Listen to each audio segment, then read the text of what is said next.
এই পৃথিবীতে আসার পর আমাদের হায়াত তো বাড়ছে না, বরং হায়াত প্রতি মুহূর্তে কি হচ্ছে? লোকেরা বলে হায়াত বাড়ে, হায়াত তো বাড়ে না, হায়াত কি হয়? জন্মের পরের থেকে আমার জন্য রিজার্ভ আছে যতটুকুন, 50 বছর বাঁচবো, 60 বছর বাঁচবো, যতটুকুন হায়াত আমার জন্য নির্ধারিত করা আছে, নির্ধারণ করা আছে, প্রতিদিন একদিন একদিন করে কমে যেতেছে। এজন্য আমি বলি, আমার বাড়িতে যে ঘড়িটা আছে, এই ঘড়িটা বেলা 1টার সময় ঢং করে একটা আওয়াজ দেয়, শ্রোতাকে শুনিয়ে দেয়, বাড়িওয়ালা তোমার জীবনের মূল্যবান হায়াত থেকে 1 ঘন্টা কমাইয়া দিলাম। 2টার সময় 2টা ঘন্টা লাগায় শোনায় দিল, বান্দারে তোমার জীবনের মূল্যবান সময় থেকে 2টি ঘন্টা কমে গেল। এমনি করে দিন গেল, মাস গেল, বছর গেল, আমাদের হুঁশ হলো না। সময় চলে গেল তাস খেলে খেলে, সময় চলে গেল আমাদের খেলাধুলা করে, শয়তানি বদমাশি করে। সময় কতটুকুন পেলাম? কিয়ামতের দিন, বিচারের দিনটা যেটা হবে, আল্লাহ রাব্বুল আলামিন বলেন বিচারের দিনটাই লম্বা হবে 50 আলফা সানা মিম্মা তাউদ্দুন। বিচারের দিনটা লম্বা হবে কত বছর? 50,000 বছর। কত বছর? দুনিয়ায় যেভাবে তুমি হিসাব করো, দুনিয়ার গণনা অনুযায়ী হাসরের বিচারের দিনটা হবে 50,000 বছরের মতো লম্বা। এক কিতাবে দেখেছি, তিনি লিখেছেন হিসাব করে, কিয়ামতের ওই দিনটার হিসাবে 50,000 বছর একটা দিন লম্বা। ওই হিসাবে পৃথিবীতে যারা 60 বছর বাঁচলো, সে যেন আখেরাতে 2 মিনিট দুনিয়ায় বাঁচলো। চিন্তা করেছে? মাত্র 2 মিনিট। 60 বছর যারা হায়াত পেল, 2 মিনিট বাঁচলো। এই 2 মিনিটের জন্য কত হাঙ্গামা, কত মারধর, কত সন্ত্রাস, ক্ষমতার জন্য লড়াই, ফ্যান করেঙ্গে ত্যান করেঙ্গে, লাঠি কে আমদার মুগুর ভরেঙ্গে, শক্তির ঠেলায় অস্থির। আমার বন্ধুগণ, সময় চলে যাচ্ছে স্রোতের মতো করে, কারো জন্য সময় অপেক্ষা করতেছে না। আমাদের মৃত্যু প্রতি মুহূর্তে কাছে চলে আসতেছে। এই জন্য শায়ের বলেছেন, আগাহ আপনি মৌত সে কোই বশর নেহি, আগাহ আপনি মৌত সে कोई बशर नहीं, सामा 100 बरस के हैं पल की खबर नहीं। মৃত্যু সম্পর্কে আমাদের কারো জানা নাই, যে কোনো মুহূর্তে মৃত্যু আমাদের কাছে এসে যেতে পারে। মৃত্যু সম্পর্কে কিছুই জানা নাই, অথচ প্রতি মুহূর্তে আমরা মৃত্যুর দিকে এগিয়ে চলছি। মাল সামান 100 বছর কি ধরে খাবো তাও জমা করে রেখেছি, কিন্তু এক মুহূর্তের খবর নাই। মাহফিলে এসেছি, বাড়ি যেতে পারবো নিশ্চয়তা নাই। আছে? বলেন আছে? আপনি বাড়ি যাও ভালো, বসেছেন, দাঁড়াতে পারবেন, এই নিশ্চয়তা আছে? নাই। সুতরাং সূরার যে সময়ের উপরে কসম করে মূলত সময়ের অপরিসীম গুরুত্ব সম্পর্কে আল্লাহ পাক মানুষকে বুঝাই দিতেছেন। সময়ের দাম দাও। আমাদের সময় চলে যায় গান শুনতে শুনতে, আশ্চর্য মলম বিক্রি করা দেখতে দেখতে, তাস পাশা খেলতে খেলতে সময় চলে যায়, কেউ খেয়াল করে না। সময় বলতে অতীত কালও হতে পারে, আবার বর্তমানও হতে পারে। আর বর্তমান কাল কোনো কালই না। বর্তমান কাল কোনো কাল নয়। প্রতি মুহূর্তে ভবিষ্যৎ এসে বর্তমান হয়, আর প্রতি মুহূর্তে বর্তমান কি হয়? অতীত হয়ে যায়। বর্তমান কাল বলে কোনো কাল নাই, প্রতি মুহূর্তে অতীত হয়ে যাচ্ছে। এই যে আমি মাহফিলে বসছিলাম প্রথম এসে, ওইটা কি এখনো বর্তমান আছে? এই যে বর্তমান কথা বলছি, এটা অতীত হয়ে যাচ্ছে। সুতরাং বর্তমান কাল নাই। আল্লাহ পাক অল আসরের সময়ের কসম করে বলছেন। যদি আমরা চিন্তা ভাবনা করি, তাহলে আমরা লক্ষ্য করব আমাদের আসল মূলধন সময়। আসল মূলধন কি? জীবনের আসল মূলধন কি? সময়। ইমাম রাজি রহমতুল্লাহ আলাইহি এই পর্যায়ে এক বুজুর্গের ব্যক্তির কথা তিনি আলোচনা করেছেন। তিনি বলেছেন যে একটা লোক, তিনি সূরা আল আসর এর ব্যাখ্যা তিনি বুঝতেছিলেন না। ব্যাখ্যাটা কি? এই মাথার মধ্যে ঘুরপাক খাচ্ছিল এর ব্যাখ্যা কি? একবার তিনি বাজারে ঢুকলেন, তারপরে তিনি শুনতে পেলেন বাজারের এক প্রান্ত থেকে একজন চিল্লায় বলতেছে, সেই ব্যক্তির উপরে রহম করো যার পুঁজি গলে যায়, সেই ব্যক্তির উপরে রহম করো যার পুঁজি গলে যায়। উনি চিন্তা করলেন পুঁজি এবার গলে কেমনে? উনি দৌড়ে গেলেন, যায় দেখেন যে যে ব্যাটা চিল্লাচ্ছে সে হচ্ছে বরফ বিক্রেতা। কি বিক্রেতা? বরফ। বরফ। আইস। এখন এই বরফ বিক্রেতা সে চিল্লায় বলতেছে, সেই ব্যক্তির বড় রহম করো যার পুঁজি কি গলে যায়। সূর্যের তাপ বাড়তেছে আর বরফ গলে যাচ্ছে। সে বোঝাতে চাচ্ছে যে আমার এই বরফটা জমাট থাকা অবস্থায় তোমরা কেউ কেনো, যেহেতু আমার পুঁজি তো এর মধ্যে আমি ইনভেস্ট করেছি। এটা যদি পানি হয়ে যায় তো পানি তো কেউ কিনবে না, এটা তো যেখানে সেখানে পাওয়া যায়। বরফ পাওয়া যায় না বলেই তো আমি বরফ কিনে আনছি। তোমরা আমার প্রতি দয়া করো, তাড়াতাড়ি করে বরফটা কিনে নিয়ে যাও। ইমাম রাজি রহমতুল্লাহ আলাইহি বলেন, বুজুর্গ ব্যক্তি চিৎকার মেরে বললেন, আল্লাহু আকবার, আমি কিন্তু এই বরফ বিক্রেতার ঘোষণার মধ্য দিয়ে সূরা ওয়াল আসরের তাফসীর আমি বুঝে ফেলেছি। তার মানে হলো, বরফ বিক্রেতা যেভাবে বলতেছে, সেই ব্যক্তির উপরে রহম করো যার পুঁজি গলে যায়। আমারও তো একটা পুঁজি আছে, ওই পুঁজির নাম হায়াত। প্রতি মুহূর্তে আমার পুঁজি তো গলে যেতেছে, আমার পুঁজি তো গলে যায়, প্রতি মুহূর্তে কমে যেতেছে। আহারে, এই পুঁজি যে গলে গেল, ধরে রাখতে পারলাম না, এই জন্য কিছুই তো করতে পারি নাই। সূরা ওয়াল আসরের ভিতরে মানুষের আয়ুষ্কাল দেওয়া হয়েছে, বরফ গলে যাওয়ার মতো দ্রুত সে আয়ু কমে যাচ্ছে। একে যদি নষ্ট করে ফেলা হয়, ভুল কাজে ব্যয় করা হয়, সেটাই হচ্ছে মানুষের মূল ক্ষতি। মানুষের মূল ক্ষতি। ব্যবসায় ক্ষতিগ্রস্ত হয়েছে, এটা মূল ক্ষতি নয়। স্বাস্থ্য হারাইছে, মূল ক্ষতি নয়। রাজনীতিতে ব্যর্থ হয়েছে, মূল ক্ষতি নয়। জীবনে মন্ত্রিত্ব হারাইছে, মূল ক্ষতি নয়। মূল ক্ষতি প্রতি মুহূর্তে সময় নষ্ট হচ্ছে, এটাই মূল ক্ষতি। ভাইরা, কিয়ামতের দিন জান্নাতীদের কোনো দুঃখ থাকবে না, সকলের দুঃখ থাকবে। জান্নাতীদের কোনো দুঃখ থাকবে নাকি? থাকবে, থাকবে। জান্নাতীদের মনের মধ্যে একটা দুঃখই থাকবে। ভালো করে শুনুন, জান্নাতীদের মনের মধ্যে একটা দুঃখই হবে। তারা মনে মনে চিন্তা করবেন, আফসোস করবেন, আহারে যদি দুনিয়ায় বসে অমুক সময় বাসে বসেছিলাম, আজে বাজে চিন্তা করেছি, বাড়ির ড্রয়িং রুমে একা একা বসে বসে আজে বাজে চিন্তা করেছি, অমুক অমুক সময় খেলাধুলায় কাটাইছি। এই সময়গুলিতে যদি সুবহানাল্লাহ, আলহামদুলিল্লাহ, লা ইলাহা ইল্লাল্লাহ, আল্লাহু আকবার, এই তাসবিহ যদি পড়তাম, জিকির আজগার করতাম, জান্নাতের ভিতরে আরো নিয়ামত লাভ করতে পারতাম। সময়টা তো কাজে লাগাইলাম না। মানুষের শর্ত, মুমিনের সব কাজে সওয়াব। ওয়াকুলু লিন্নাসি হুসনা, মানুষের সঙ্গে ভালো ভালো কথা কও, মানুষের সঙ্গে হাসি মুখে কথা কও। একজনের সাথে হাসি মুখে কথা বললেন, আপনার একটা সদকা দেওয়ার মতো সমান সওয়াব আমলনামায় লেখা হয়ে গেল। ভালো ভালো কাম করো। বন্ধুগণ, সময় দ্রুত গতিতে চলে যাচ্ছে, মানুষের জীবন ক্ষতিগ্রস্ত হচ্ছে। ক্ষতি থেকে বাঁচতে পারবে চারটা গুণ যার মধ্যে আছে, বাকি সব ক্ষতিগ্রস্ত হয়ে যাবে। আমার ভাইয়েরা, এই কথাগুলি বলে আল্লাহ পাক যেন এরকম একটা দৃষ্টান্ত দিলেন। আপনি যদি পরীক্ষার হলে গিয়া দেখেন, ছাত্ররা পরীক্ষা দিতেছে, পরীক্ষার জন্য নির্ধারিত সময় কতটুকুন? 3 ঘন্টা। 3 ঘন্টা। আপনি গিয়ে দেখলেন কোন একজন পরীক্ষার্থী পরীক্ষা দিতে গিয়ে আর একদিকে তাকায় আছে, আকাশের তারা গুনতেছে, অথবা সে গল্প করতেছে, অথবা পরীক্ষা বাদ দিয়ে আজে বাজে কিছু লিখতেছে। আপনি যেমন তাকে, ওই ছেলেটাকে আনবো না, গাফেল ছেলেটাকে ঘড়ির দিকে তাকায় বলেন, এই ছেলে ওই ঘড়ির দিকে তাকাও, দেখো তোমার সময় কিন্তু চলে যেতেছে, মাত্র 1 ঘন্টা, আর তুমি সময় নষ্ট করতেছো। আল্লাহ যেন স্নেহ পরবশে তামাম পৃথিবীর গোলামদেরকে, বান্দাদেরকে আঙ্গুল নির্দেশনা দিয়ে বলছেন, বান্দারা, প্রতি মুহূর্তে তোর জীবনের মূল্যবান সময় চলে যেতেছে, প্রতি মুহূর্তে সময় যাচ্ছে। আল ইনসান,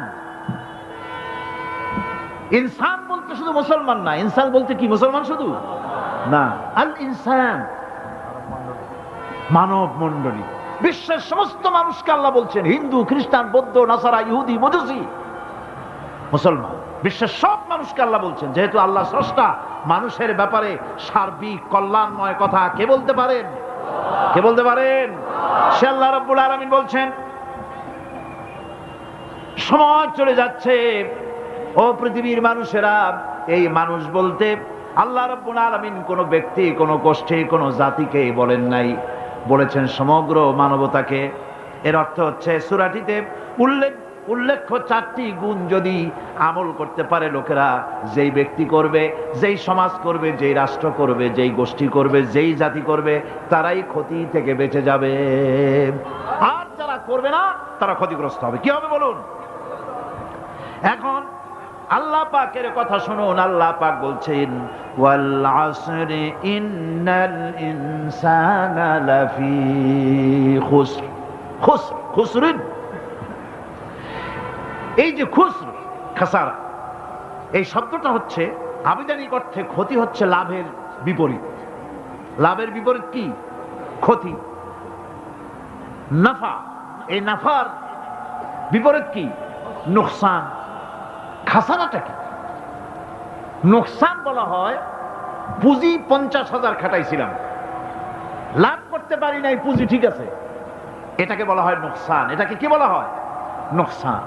কিন্তু আমি পুঁজি খাটিয়েছিলাম 50,000 টাকা, লাভ তো হয়ই নাই, পুঁজিও চলে গেছে, আমও গেছে, ছালাও গেছে, আমও নাই, ছালাও নাই। এইটারে আরবিতে কি বলা হয়? খাসার, দেউলিয়া। দেউলিয়া হয়ে গেছে। দেউলিয়াটা বোঝেন ভালো আপনারা, দেউলিয়া হয়ে গেছে। কোরআন লাভ বা সাফল্যের ধারণা যেমন নিছক পার্থিব নয়, সমৃদ্ধির কথা শুধু পার্থিব নয়, জন্ম থেকে শুরু করে মৃত্যু পর্যন্ত কোরআনের লাভের কথা যখন বলা হয় তখন জন্ম থেকে মৃত্যু পর্যন্ত, আখিরাত পর্যন্ত, কিয়ামত পর্যন্ত। ক্ষতিটাও জন্ম থেকে শুরু করে মৃত্যু পর্যন্ত, কিয়ামত পর্যন্ত ক্ষতিটাও। এই ক্ষতি থেকে বাঁচবার জন্য কোরআনে কারিমে বিভিন্ন জায়গায় এই খাসারা শব্দ ব্যবহার করা হয়েছে। আল্লাহ রাব্বুল আলামিন বলছেন ওয়ামান খাফফাত মাওয়াজিনুহু ফাউলাইকাল্লাযীনা খাসিরু আনফুসাহুম বিমা কানু বিআয়াতিনা ইয়াযলিমুন। যাদের পাল্লা ভারী হবে কিয়ামতে তারাই হবে সফলকাম, আর যাদের পাল্লা হালকা হবে, নেকির পাল্লা, নেকির পাল্লা যাদের হালকা হবে তারা হবে ক্ষতিগ্রস্ত। তারা নিজেরাই ক্ষতি সাধনকারী হবে কিয়ামতের দিন। কাজে মানুষের জীবনের সমুদয় কার্যাবলীর ভালো অংশ যদি খারাপ অংশের উপরে বিজয়ী হয়, তারপরে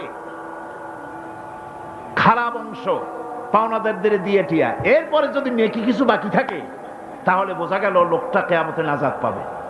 আর যদি ভালো কাজের উপরে খারাপ কাজ বিজয়ী হয়ে যায় আর সমস্ত পাওনাদারদেরকে পাওনা মিটাইয়া তারপরেও পাপ বাকি থেকে যায়, এক চাইতে খাসারা পৃথিবীতে, আকাশে, জমিনে কিছুই আর হবে না। এর থেকে বাঁচার জন্য আল্লাহ পাক এই খাসারা থেকে বাঁচার জন্যই মানুষকে এই কথা বলছে। এই কথাটি কোরআনে কারিমের অন্য একটি আয়াতে আরো সুন্দর করে বলা হয়েছে। যারা নাকি এই দুনিয়ার বুকে যারা নিজেদের পুঁজি খাটাইছে, জীবনের পুঁজি সুদ কামাইতে খাটালো, জীবনের পুঁজি খাটালো হারাম কামাইয়ের ভিতরে, অন্যায় কাজের ভিতরে, যারা জীবনের পুঁজিকে আল্লাহর দ্বীনের কাজে লাগাতে পারে নাই, তাদের সম্পর্কে বলা হচ্ছে হাসিরাদ দুনিয়া ওয়াল আখিরাতা যালিকা হুয়াল খুসরানুল মুবিন। হাসিরাদ দুনিয়া ওয়াল আখিরাত, দুনিয়াও ক্ষতিগ্রস্ত, আখিরাতেও ক্ষতিগ্রস্ত। এটা হচ্ছে তার জন্য সুস্পষ্ট ক্ষতি, এর থেকে বড় ক্ষতি আর কিছুই হতে পারে না। আল্লাহ পাক কোরআনে কারীমে অন্যত্র বলেছেন وَنُنَزِّلُ مِنَ الْقُرْآنِ مَا هُوَ شِفَاءٌ وَرَحْمَةٌ لِلْمُؤْمِنِينَ وَلَا يَزِيدُ الظَّالِمِينَ إِلَّا خَسَارًا। আমি এই কোরআন অবতরণের পরিক্রমায় এমন সব বিষয় অবতীর্ণ করেছি যা মুমিনদের জন্য নিরাময় এবং তাদের জন্য রহমত, আর জালিমদের জন্য ক্ষতি ছাড়া আর কিছুই বৃদ্ধি পায় না। জালিমদের জন্য ক্ষতি বৃদ্ধি পায়, আর যারা মুমিন তাদের জন্য এর মধ্যে নিরাময় আছে, এর মধ্যে রহমত আছে। অর্থাৎ যারা এই কোরআনকে যারা নিজেদের আইনের কিতাব হিসেবে গ্রহণ করেছে, কোরআনকে তাবিজের কিতাব হিসেবে নয়, ধর্মীয় কিতাব হিসেবে নয়, কোরআন সংবিধান। কোরআন কি? কোরআনকে যারা সংবিধান হিসেবে মেনে নিয়েছে, কোরআনকে যারা সংবিধান হিসেবে গ্রহণ করলো, ব্যক্তি, পরিবার, সমাজ, রাষ্ট্রে, তাদের যাবতীয় মানসিক, বুদ্ধিবৃত্তিক, নৈতিক, তামাদ্দুনিক রোগের নিরাময় হবে, এর দ্বারা শান্তি হবে। কিন্তু যেসব জালিম এই কোরআনকে প্রত্যাখ্যান করেছি, কোরআনকে যারা মৌলবাদীদের কিতাব বলে, কোরআনের কথা বললে মৌলবাদ বলে গালি দেয়, তারা তাদের কপালকে পোড়াইয়া ছাই বানাইয়া দিছে, তাদের তাদের কপাল ভস্মীভূত করে দিয়েছে। আমার দেশে, এই দেশটা কি মুসলমান বেশি না অন্য জাতি বেশি? কোন জোরে কোন? মুসলমান সবচেয়ে। খুব লক্ষ্য করে শোনেন, এই দেশে সবচেয়ে মুসলমান বেশি, ইন্দোনেশিয়ার পরে। পৃথিবীর দ্বিতীয় বৃহত্তম মুসলিম দেশ হলো কোনটা? বাংলাদেশ। এই দেশে ইসলামরে যত গালি দেওয়া হয়েছে, কোরআনকে যত গালি দেওয়া হয়েছে, আলেমদেরকে যত গালি দেওয়া হয়েছে, রাসূলুল্লাহকে যত গালি দেওয়া হয়েছে, ইসলামী আদর্শকে যত গালি দেওয়া হয়েছে, পৃথিবীতে কোন দেশে এইভাবে ইসলামকে গালি দেওয়া কোথাও হয় নাই। এমনকি আমেরিকার মতো দেশে, ইংল্যান্ডের মতো দেশেও কোরআনের বিরুদ্ধে এত কথা কেউ বলতে সাহস পাবে না, ইসলামের বিরুদ্ধে কথা বলতে সাহস পাবে না, যেহেতু মুসলমানেরা সেখানে পাল্টা আক্রমণ করবে। আজ আমার দেশে মুসলমানের ঘরের সন্তান হইয়া ইসলামের বিরুদ্ধে তারা বক্তব্য রাখে। মৌলবাদ মৌলবাদ জিকির উঠে গেছে। আমেরিকার প্রেসিডেন্টরা যখন শপথ নেন, প্রেসিডেন্ট হিসাবে ওথ নেন, বাইবেলের উপরে হাত রাখেন আর বলেন, এই মহাগ্রন্থকে স্পর্শ করে শপথ নিচ্ছি, আমি আমার চিন্তা চেতনা, আমার মেধা, আমার প্রজ্ঞা সবটা আমার জাতি, আমার দেশকে উন্নয়নের জন্য, এর সমৃদ্ধির জন্য, এর সংরক্ষণের জন্য আমি আমার জীবনকে উৎসর্গ করব। বাইবেলের উপরে স্পর্শ করে এই শপথ তারা নেন। আমার দেশের প্রেসিডেন্ট, প্রধানমন্ত্রী শপথ নেওয়ার সময় কোরআন শরীফের উপরে হাত রাখে যদি, তাহলে বলা হবে বেচারা মৌলবাদী হয়ে গেছে। এটা করা যাবে না। আর যদি কেউ করে সামান্য কিছু, কোরআন না, যদি তসবিহ নিয়েও আসে, তাহলে বুঝতে হবে জাতির সাথে একটা প্রতারণা ছাড়ার কিছুই না। কাজেই ধর্মের প্রতি আকর্ষণ একটা ভিন্ন জিনিস, সেই জিনিসকে ছেড়ে যারা দেয় তারাই ক্ষতিগ্রস্ত হয়, আর যারা ধরে রাখে তারা দুনিয়ায় ক্ষতিগ্রস্ত হয় না। আল্লাহ পাক এখানে রাসূল করিম সাল্লাল্লাহু আলাইহি ওয়াসাল্লাম একটি হাদিস প্রণিধানযোগ্য কোরআনের ব্যাপারে। হুজুর বলেছেন, আল কোরআনু হুজ্জাতুন লাকা ওয়া আলাইকা। এই কোরআন হয় তোমার পক্ষের সাক্ষী, না হয় এই কোরআন তোমার বিপক্ষের সাক্ষী। কিয়ামতে এই কোরআন হয় তোমার পক্ষে কাজ করবে, নতুবা এই কোরআন তোমার বিপক্ষে কাজ করবে। দুই অবস্থা থেকে খালি হবে না। হয় কোরআন তোমার পক্ষে সাক্ষী দেবে, না হয় আমরা কি চাই? কিয়ামতে কি চাই? বলেন কি চাই? কোরআনের পক্ষে যদি আমরা সাক্ষী চাই, তাহলে এই কোরআনের পক্ষে আমাদেরকে কাজ করতে হবে। এছাড়া আমাদের নাজাতের কোনো পথ নাই। আমাদের মুক্তির পথ হচ্ছে কোরআন কেন্দ্রিক, রাসূলুল্লাহর হাদিস কেন্দ্রিক। এর বাইরে আমাদের সমস্ত পুঁজি নষ্ট হয়ে যাবে। আমাদেরকে পৃথিবীতে টিকে থাকতে হলে কোরআনের উপরে ভিত্তি করে আমাদেরকে বাঁচতে হবে, টিকতে হবে। কোরআনে কারিমে আল্লাহ রাব্বুল আলামিন অন্যত্র বলেছেন, কুল ইন্নাল খাসিরিনাল্লাযীনা খাসিরু আনফুসাহুম ওয়া আহলিহিম ইয়াওমাল কিয়ামাহ আলা যালিকা হুয়াল খুসরানুল মুবিন। বলো, প্রকৃত দেউলিয়া তারাই যারা কিয়ামতের দিন নিজেকে, নিজের পরিবার পরিবর্গকে এই ক্ষতির দিকে যারা ঠেলে দেবে। ভালো করে শুনে নাও, এটি হচ্ছে সুস্পষ্ট ক্ষতি, সুস্পষ্ট দেউলিয়াপনা। এই ক্ষতি থেকে বাঁচার জন্য আল্লাহ রাব্বুল আলামিন কোরআনে কারীমের মধ্যে বলেছেন, ওয়াল আসরি ইন্নাল ইনসানা লাফি খুসর। পড়েন সবাই, ওয়াল আসরি ইন্নাল ইনসানা লাফি খুসর। মানুষের, সমগ্র মানুষের জীবন ক্ষতিগ্রস্ত, ব্যর্থ। কে বলতেছেন? গা শিউরে ওঠার কথা না, গা শিউরে ওঠে। আল্লাহ বলতেছেন ক্ষতিগ্রস্ত, ব্যর্থ। আপনি যতই মনে করেন আপনার মিল আছে, কল আছে, কারখানা আছে, মন্ত্রী, টাকা পয়সা আছে, প্রেসিডেন্ট হয়েছেন, প্রধানমন্ত্রী হয়েছেন, আপনার জীবন সফল হয়েছে, আল্লাহ বলেন না, জীবন ব্যর্থ, জীবন বিফল, জীবন ক্ষতিগ্রস্ত। তাম পৃথিবীর সমস্ত মানুষ ক্ষতিগ্রস্ত, ব্যর্থ। চারটা কাজ করলে সফল হবে। কয়টা কাজ? জোরে বলেন, কয়টা কাজ? ইল্লাল্লাযীনা আমানু وعملوا الصالحات وتواصوا بالحق وتواصوا بالصبر। চারটা কাজ করলে জীবন হবে সফল। এই ব্যর্থতা থেকে, এই ক্ষতি থেকে যদি বাঁচতে চাই কিনা? কারা কারা চাই দেখাই তো হাত। কারা কারা চাই? ক্ষতির হাত থেকে বাঁচতে চাই কারা? আলহামদুলিল্লাহ, হাত নামান। ক্ষতির হাত থেকে যারা বাঁচতে চান, আল্লাহ রাব্বুল আলামিন তাদের জন্য ফর্মুলা পেশ করেছেন, ইল্লাল্লাযীনা আমানু ওয়া আমিলুস সালিহাতি ওয়া তাওয়াসাউ বিল হাক্কি ওয়া তাওয়াসাউ বিস সাবর। আল্লাহ পাক বলেন, চারটি কাজ করলে জীবন সফল হয়ে যাবে। কয়টা কাজ? চারটা কাজ করলে জীবনটা সফল হয়ে যাবে। এক নম্বরে ঈমান। এক নম্বরে কি? ঈমান।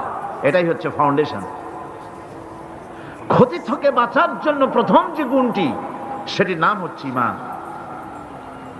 ইসলামে ঈমানের স্থান সর্বপ্রথম, তারপরে হচ্ছে ইসলাম। ঈমান আগে, তারপরে কি? ইসলাম।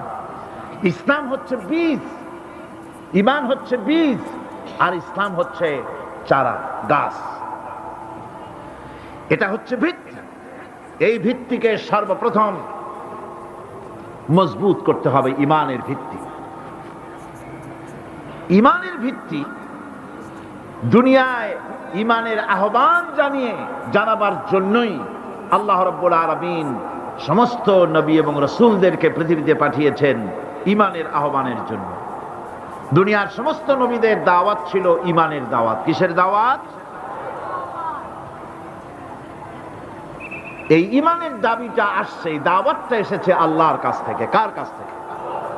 দেখুন, পৃথিবীর ভিতরে কোন নবীদের কথার সাথে আরেকজন নবীর কথার কোনো বৈপরীত্য হয় নাই। সমস্ত নবীদের কথা একরকম ছিল। কয় রকম? একজন নবীর সঙ্গে তার বক্তব্যের সাথে আরেকজন নবীর বক্তব্যের কোনো গুণগত মৌলিক কোনো পার্থক্য ঘটে নাই, অসঙ্গতি হয় নাই। কারণ নবীরা, আম্বিয়া আলাইহিমুস সালাম, নিজেরা বানিয়ে কথা রচনা করে তারা মানুষের সামনে পেশ করে নাই। সমস্ত নবীদের কাছে যত দাওয়াত এসেছে, একটা অফিস থেকে এসেছে। সে অফিসটা হচ্ছে কার? আল্লাহ রাব্বুল আলামিনের। তাই দুনিয়ার সমস্ত পয়গম্বরদের দাওয়াত ছিল না ইলাহা ইল্লাল্লাহ, লা ইলাহা ইল্লাল্লাহ, লা ইলাহা, লা ইলাহা ইল্লাল্লাহু মুহাম্মাদুর রাসূলুল্লাহ। এটাই ছিল সমস্ত নবীদের দাওয়াত। কোরআনে কারীম তার ধারক এবং বাহক সম্পর্কে বলে যে তিনি যে দাওয়াত দিয়েছেন, সে দাওয়াতটা হলো ঈমানের দাওয়াত। আমাদের নবী তিনি এসে যে দাওয়াত দিয়েছেন, সে দাওয়াতটা কিসের? কোরআনে কারীম বলছি, রব্বানা ইন্নানা সামি'না মুনাদিয়ান ইউনাদি লিল ঈমান। হে আমাদের রব, নিশ্চয়ই আমরা এমন একজন আহ্বায়কের আহ্বান শুনেছি, যিনি আমাদেরকে ঈমানের দাওয়াত দিয়েছেন। এমন কোন পয়গম্বর নাই দুনিয়ায় যিনি ঈমানের দাওয়াত দেন নাই। সকলেই ঈমানের দাওয়াত মানুষের সামনে, বিশ্ববাসীর সামনে পেশ করেছেন। কোরআনে হাকিম স্পষ্ট একটা সীমারেখা দুনিয়ার মানুষের সামনে পেশ করে পৃথিবীর মানুষগুলিকে দুটি শ্রেণীতে বিভক্ত করে দিয়েছে। একটি হচ্ছে ঈমান পোষণকারী, আর একটি হচ্ছে অবিশ্বাসী। একটা ঈমান পোষণকারী আর একটা অবিশ্বাসী। ঈমান পোষণকারীরা সত্যশ্রয়ী, তারা হচ্ছে জ্ঞান এবং নূরের সম্পদে সমৃদ্ধ। আর দ্বিতীয় দলটি হচ্ছে কাফের, জালিম, মূর্খ। তারা হেদায়েতের রাস্তা তাদের জন্য অবরুদ্ধ। কোরআনে কারীম এই দুইটি দল সম্পর্কে উল্লেখ করতেছেন মাসালুল ফারিকাইনি কাল আ'মা ওয়াল আসাম্মি ওয়াল বাসীরি ওয়াস সামিম হাল ইয়াস্তাবিয়ানি মাসালান আফালা। কোরআন শরীফ বলছে হাল ইয়াস্তাবিয়ানি মাসালান আফালা তাযাক্কারুন। দুইটি শ্রেণীতে আল্লাহ পাক ভাগ করে দিয়েছেন। একটা শ্রেণী হচ্ছে অন্ধ, বোবা, বধির, আরেকটি যারা শুনতে পায়, চোখে দেখতে পায়। এ দুটি কখনো এক নয়, সমান নয়। এ দুটির রাস্তা আলাদা। কাফেরের রাস্তা আর ইমানদারদের রাস্তা সম্পূর্ণ ভিন্ন। আল্লাহ রাব্বুল আলামিন ঈমান এবং কুফরের পার্থক্য বলে দেওয়ার জন্য গোটা মানব জাতির মধ্যে স্পষ্ট করে বলেছেন লা ইকরাহা ফিদ-দীন ক্বাদ তাবায়্যানার রুশদু মিনাল গায়ব। দ্বীনের ব্যাপারে জোর জবরদস্তি নেই। এখানে হেদায়েতের পথ এবং গোমরাহি, হেদায়েতকে গোমরাহির পথ থেকে সম্পূর্ণ আলাদা করে দেওয়া হয়েছে। লা ইকরাহা ফিদ-দীন, দ্বীনের ব্যাপারে কোনো জোর জবরদস্তি নাই। যারা ধর্মনিরপেক্ষবাদী তারা এই আয়াতটাকে নিজেদের মতবাদকে প্রতিষ্ঠার লক্ষ্যে অনেক সময় কাজে লাগায়। দুটি আয়াতকে তারা বেশি ব্যবহার করে। একটা হচ্ছে লাকুম দীনুকুম ওয়ালিয়া দীন, আর একটা হচ্ছে লা ইকরাহা ফিদ-দীন। এই দুইটি আয়াতকে ধর্মনিরপেক্ষবাদীরা ব্যবহার করে। এই দুটির কোনটি তাদের আদর্শকে বোঝাবার লক্ষ্যে ব্যবহারের কোনো সুযোগ নাই। লা ইকরাহা ফিদ-দীন, ধর্মের ব্যাপারে কোনো বাড়াবাড়ি নাই, জোর জবরদস্তি নাই। এ কথা বলা হয়েছে এই কারণে যে কোন বিধর্মীকে, অমুসলিমকে ভয় দেখিয়ে, লোভ দেখিয়ে অথবা কোন ক্রমে কোন প্রকার চাপ সৃষ্টি করে তাকে মুসলমান বানানো যাবে না। এমনকি সূরা তওবার মধ্যে এসেছে যুদ্ধ চলাকালীন সময়, জিহাদ চলাকালীন সময় কোন অমুসলিম যদি ইসলাম জানার জন্য তোমাদের তাঁবুতে আসে তাহলে তুমি তাকে ইসলাম বুঝাও। ইসলাম শোনার পরে যদি মেনে নেয় ভালো কথা, আর যদি না মানে তাকে তার তাঁবু পর্যন্ত ফিরে যেতে দাও। মাঝপথে তাকে আক্রমণ করা যাবে না। ধর্মের ব্যাপারে কোনো বাড়াবাড়ি নাই। লা ইকরাহা ফিদ-দীন, এর দ্বারা ধর্মনিরপেক্ষতার কোনো কথা বোঝানো হয়নি।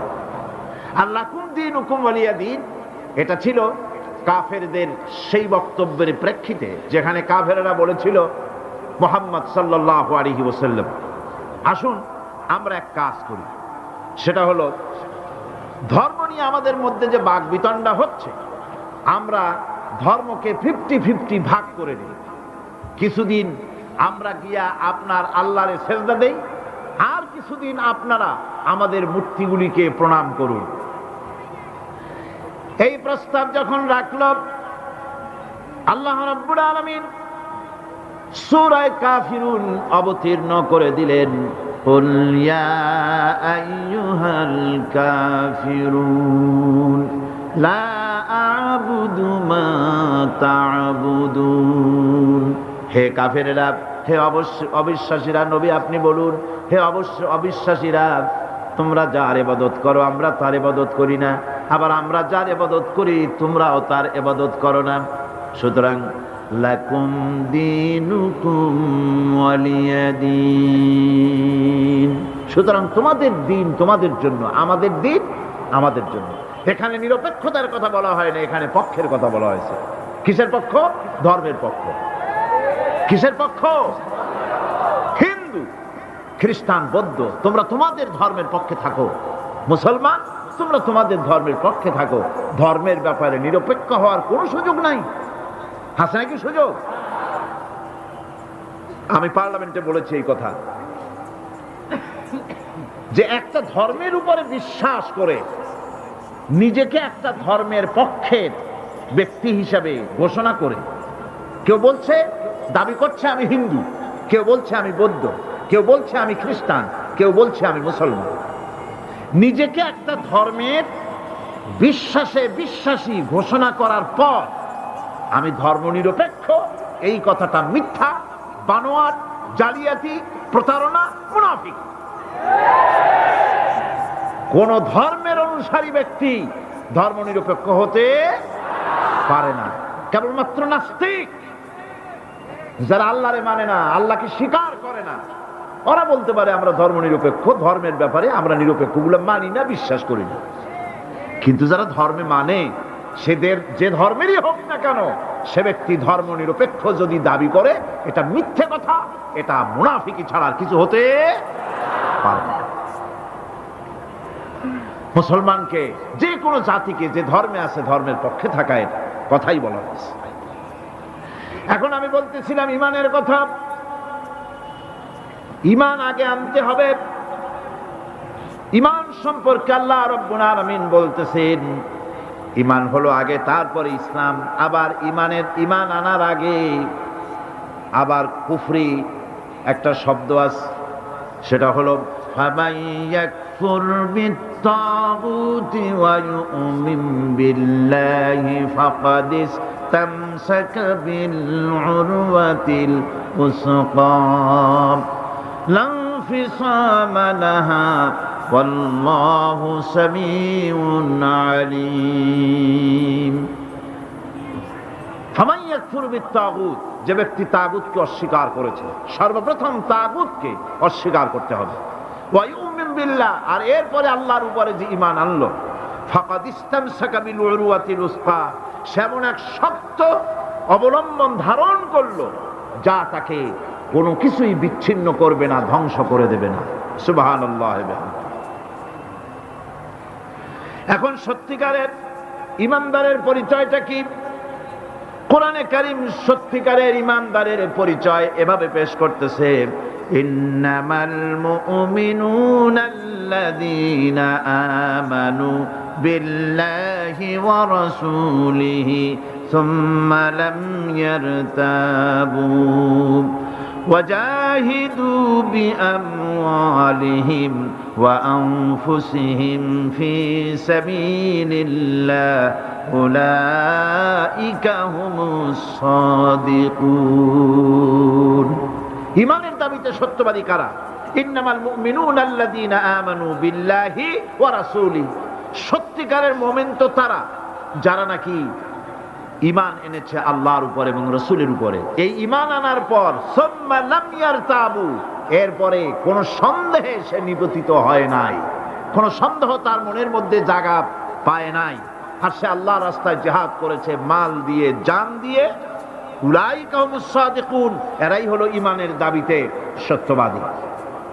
সুম্মা লাম ইয়ারতাবু, অথবা এক বিন্দু সন্দেহ মনের মধ্যে জায়গা দেয় নাই, অর্থাৎ ঈমান আনছি কার উপরে? আল্লাহর উপরে। কার উপরে?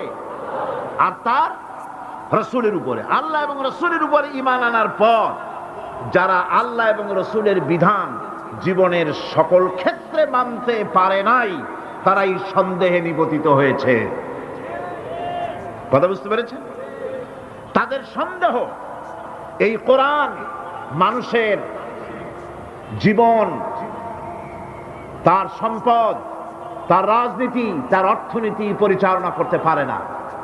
সেই জন্য ধর্মের ব্যাপারে কোরআন মানি, ধর্মের ব্যাপারে নামাজ আর রোজা মানি, কিন্তু রাজনীতিতে ধর্ম মানি না। এটাই হলো সন্দেহ। এটাই কি? সন্দেহ, অবিশ্বাস। জীবনকে তারা দুইটা ভাগ করেছে, এক ভাগ রাজনীতির জন্য, আর এক ভাগ কিসের জন্য? ধর্মের জন্য।